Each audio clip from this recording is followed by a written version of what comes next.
ചില ചോദ്യങ്ങളിലേക്കും അതിൻ്റെ മറുപടികളിലേക്കും നമുക്കൊന്ന് അവരുടെ വാക്കുകളിലേക്ക് കൂടി വരാം.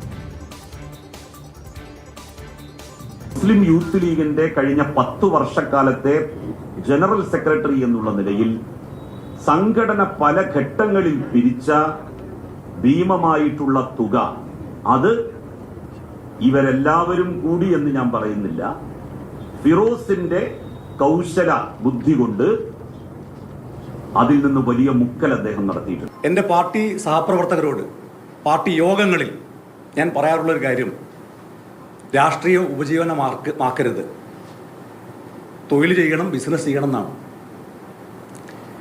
എനിക്ക് KT ജലീലിനോടും പറയാനുള്ളതാണ്, തൊഴിലെന്തെങ്കിലുമൊക്കെ ചെയ്യണം, എന്തെങ്കിലുമൊക്കെ ബിസിനസ് ചെയ്യണം. അദ്ദേഹം പറയുന്നത് ഈ പാർട്ടി ഫണ്ടൊക്കെ എടുത്തിട്ടാണ് ഞാൻ ബിസിനസ് നടത്തുന്നതെന്നാണല്ലോ. കൃത്യമായി കണക്കുകൾ ബോധ്യപ്പെടുത്തേണ്ട ഒരു അക്കൗണ്ടാണ്.